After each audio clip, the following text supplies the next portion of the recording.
Look who finally got the phone call, the text, the message that changed everything.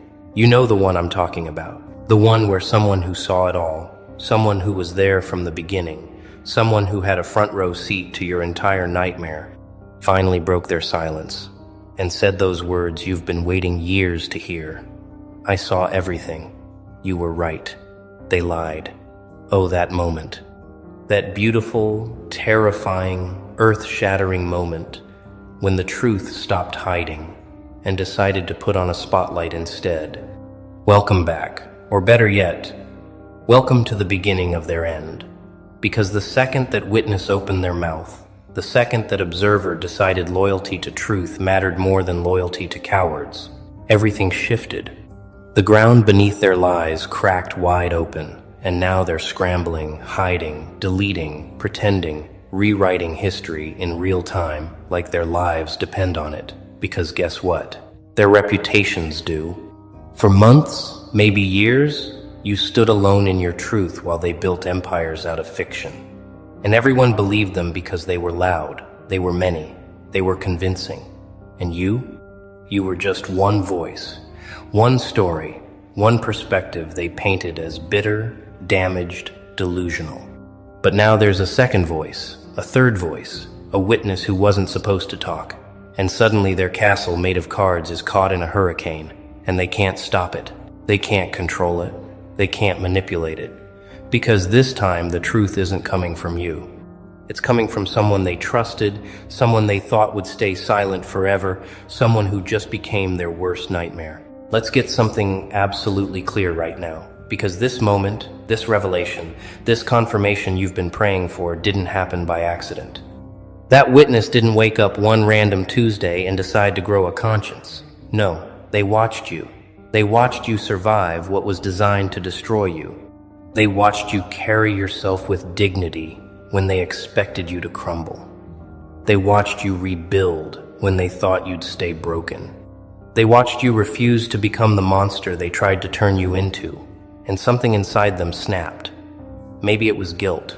Maybe it was respect. Maybe it was the simple, undeniable fact that watching an innocent person suffer while staying silent becomes unbearable after a certain point. But here's the kicker. That witness saw everything they did too.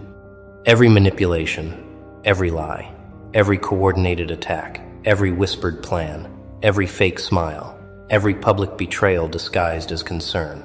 They were there when the group chat lit up with your name. They were there when the screenshots were edited. They were there when the narrative was crafted. They were there when your reputation was butchered in private, while they played innocent in public. And they said nothing, nothing, nothing. For so long you probably thought they never would. But silence has a weight. And eventually, that weight becomes too heavy to carry, especially when the person being crushed by lies keeps standing up. Now let's talk about what happened the moment that witness spoke up, because this is where it gets delicious. The second the truth came out, the second your side got confirmed by someone who couldn't be dismissed as biased or bitter or broken, they didn't apologize. They didn't reflect. They didn't acknowledge. No, no, no. They did what every coward does when cornered. They ran. They blocked you. They unfollowed you. They muted you. They started acting like you don't exist, like you never existed, like the past few years were a fever dream they can just pretend never happened. Isn't that fascinating? You'd think if they were truly innocent, if their version of events was truly accurate, they'd welcome the witness testimony. They'd say, "Good, let's clear this up once and for all." But instead, they scattered like roaches when the lights turn on, because the light doesn't just reveal you anymore. It reveals them, and what it shows is ugly. It shows manipulation. It shows coordination. It shows intentional destruction of another human being's name, reputation, sanity. So now they're hiding, not from you, but from the truth, because the truth makes them the villains. And villains don't get sympathy. Villains don't get redemption arcs. Villains get exposed, and exposure is the one thing their egos can't survive. Here's what they're doing right now, in this very moment, while you're watching this. They're in damage control mode. They're having emergency conversations. They're sending private messages to mutual friends, testing the waters, seeing who still believes them, who's wavering, who might turn next. They're crafting new lies to discredit the witness, because if they can't silence the truth, they'll try to destroy its credibility. Oh, that person? They were always unstable. They're just trying to start drama. They have their own agenda. They weren't even there for the important parts. Watch them try every tactic in the narcissist playbook, every manipulation technique, every gaslighting strategy. Because they're not just defending their lies anymore, they're defending their identities. Without the lie, without the narrative that you were the problem, they have to face the fact that they were the problem, and that's a mirror they'll shatter before they look into. But here's the thing they didn't calculate. The witness didn't just speak up to you privately. No, the witness spoke up, and others heard it too. Now there's a crack in the foundation. Now there's doubt where there used to be certainty. Now people are asking questions they weren't allowed to ask before. And once people start questioning one lie, they start questioning all of them. Let me tell you what's happening in their minds right now, because I want you to understand the psychological warfare you just won without even trying. They're not ignoring you because they're over it. They're ignoring you because they're terrified. Terrified that if they engage, you'll speak. Terrified that if you speak, more witnesses will emerge. Terrified that the truth they've been burying for years will claw its way to the surface, and everyone will see what you've known all along. They're frauds. They're pretenders. They're bullies who weaponize social dynamics to destroy someone who did nothing wrong. So they're choosing the only strategy left. Pretend you don't exist. Pretend the witness doesn't exist. Pretend the truth doesn't exist.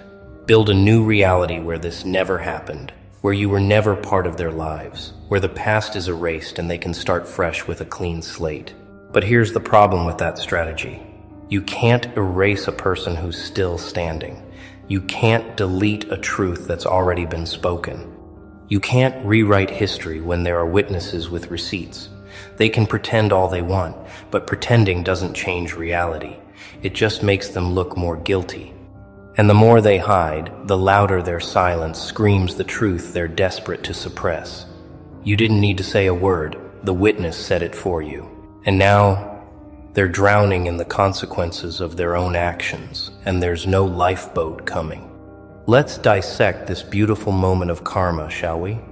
Because what's happening right now isn't just avoidance. It's full-scale panic disguised as indifference. You see, when someone is genuinely unbothered, genuinely moved on, genuinely secure in their truth, they don't need to block, hide, or erase. They simply exist separately. But when someone is guilty, when someone knows the foundation of their story is built on quicksand, when someone realizes their carefully constructed image is about to collapse, they don't just walk away. They run. They sprint. They torch the bridge, blow up the road, and build a wall, pretending the bridge never existed in the first place. That's what you're witnessing. That's the scramble. That's the desperation of people who know, deep in their guilty little hearts, that the truth just armed itself with a megaphone, and megaphones don't whisper. For years, you were the only one telling your side. It was your word against theirs, and they had numbers. They had charisma. They had the advantage of controlling the narrative first. But now there's a second source. Now there's corroboration. Now there's evidence that you weren't crazy, weren't lying, weren't exaggerating. And that evidence didn't come from you, so they can't dismiss it the way they dismissed you. They can't call the witness bitter. They can't say the witness is obsessed. They can't use the same tactics, and that's why they're in crisis mode. Think about the layers of lies they've been maintaining. The exhausting 24/7 commitment it takes to keep a false story alive. They had to remember who they told what version to. They had to keep their story straight across multiple people. They had to perform consistency while knowing inconsistency was the truth. And you know what's hilarious? Liars always slip. Always. They contradict themselves in small ways. They over-explain. They get defensive when there's no accusation. They provide details that weren't asked for because they're trying to convince themselves as much as others. The witness saw those slips. The witness heard those contradictions. The witness watched them scramble to keep the story airtight, and every scramble was a confession. Every defensive explanation was an admission. Every time they tried too hard to make you look bad, they revealed how threatened they were by your truth. And the witness absorbed all of it, cataloged all of it, until the cognitive dissonance between what they were saying and what was real became unbearable. So when the witness finally spoke, they didn't just confirm your story. They confirmed every suspicion, every doubt, every quiet moment when someone thought, wait, that doesn't add up. Now those doubts have a voice, and that voice is dismantling everything they built. Here's what they're doing right this second. They're rewriting the narrative again, but this time, you're not even in it. They're telling people they never think about you. They're acting like the situation was minor, overblown, ancient history. They're minimizing, deflecting, pivoting to make themselves look mature and evolved, while subtly implying you're stuck in the past. I've moved on. I don't even remember what that was about. I wish them well. Oh, the audacity, the shamelessness, the cowardice wrapped in false grace. But here's the tell. If they truly moved on, they wouldn't need to announce it. If they truly didn't care, they wouldn't need to perform indifference. People who are genuinely at peace don't have to convince anyone of their peace. They just are. But people who are terrified, people who know the truth is hunting them, people who are one question away from being exposed, they perform. They overcompensate. They build altars to their own maturity, hoping everyone will respect them instead of asking the uncomfortable questions. And the witness? The witness sees through it. The witness knows the performance is desperation. The witness knows that every "I've moved on" is code for, please, don't ask me to explain what really happened because the truth makes me the villain. Now let's talk about the friends, the bystanders, the people who stayed neutral or sided with them because it was easier. Some of them are starting to feel the ground shift. Some of them are starting to realize they backed the wrong horse. Some of them are having private, quiet moments of, oh no, what if we were wrong? What if they were telling the truth? What if we participated in destroying an innocent person? And that realization is its own kind of torture, isn't it? Because if they admit you were right, they have to admit they were complicit. They have to admit they chose comfort over truth, popularity over integrity, the crowd over the individual. And that's a hard pill to swallow. So some will double down. They'll cling to the lie because the alternative is facing their own moral failure. But others will quietly drift away. They won't apologize directly, they won't make grand gestures, but they'll stop engaging with the group that lied. They'll start liking your posts again. They'll send a random, "Hey, how have you been?" as a soft probe to see if reconciliation is possible. They won't call it what it is, guilt and regret, but you'll know. You'll know because their energy changed. You'll know because the witness gave them permission to doubt. And doubt is the first crack in blind loyalty. But let's be clear about something crucial. You don't owe them forgiveness. You don't owe them access. You don't owe them the comfort of absolving their guilt. They stood by while you were crucified. They laughed at the jokes made at your expense. They participated in your isolation, whether actively or passively. And passivity in the face of injustice is still a choice. So when they come crawling back, when they try to act like we just didn't know the full story, you get to decide what happens next. You get to decide if their regret is genuine or just fear of being on the wrong side of history. You get to decide if they've earned a place in your life again, or if they're simply trying to clear their conscience at your expense. Because here's the truth they need to hear but probably won't. Your healing, your peace, your growth happened without them. You didn't need their validation to know you were right. You didn't need their apology to move forward. You survived their betrayal and built something they can't touch, and that's the ultimate power move. So whether they come back or stay gone, whether they apologize or stay silent, whether they own their complicity or rewrite themselves as innocent bystanders, it doesn't matter. You already won. The witness just made sure everyone else knows it too. Now we enter the truly poetic phase of this whole saga, watching them imprison themselves. Because that's exactly what's happening. They built a cage out of lies, locked themselves inside, and threw away the key. And now they're stuck performing a version of reality that exhausts them daily. You want to know what freedom looks like? It looks like you, who survived their worst, who carried the weight of being misunderstood, who walked through fire and came out holding truth like a torch. You're free because you don't have to remember lies. You don't have to coordinate stories.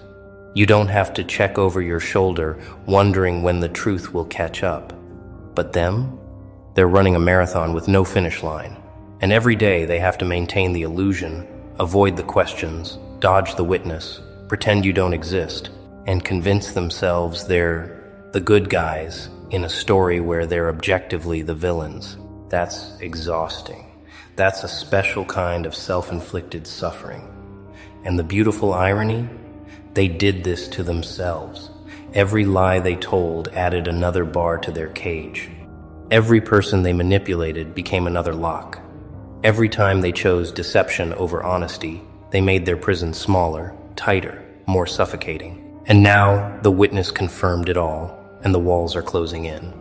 Let me paint you a picture of their daily existence now. They wake up and check social media, not for connection, but for damage control. They scroll looking for your name, looking for the witness's name, looking for any sign that the truth is spreading. They monitor who's liking your posts, who's commenting, who's still in their corner, and who might be wavering. They have group chats dedicated to maintaining the narrative, where they coach each other on what to say if someone asks, how to deflect, how to discredit, how to survive. They can't have authentic relationships anymore because every new person they meet is a potential threat. Someone who might ask the wrong question, someone who might know you, someone who might hear your side and see through theirs. So they keep people at arm's length, or they only befriend people who don't know the history, people they can feed a sanitized version to without fear of contradiction. That's not living. That's performing. That's waking up every day and putting on a mask so heavy it leaves indentations on their soul. And for what? To avoid admitting they were wrong? To protect an ego that's already fractured beyond repair? To maintain a reputation built on the rubble of someone else's peace? The cost is too high, but they're too proud to stop paying it. Here's the thing about truth. It doesn't need maintenance. It doesn't require updates.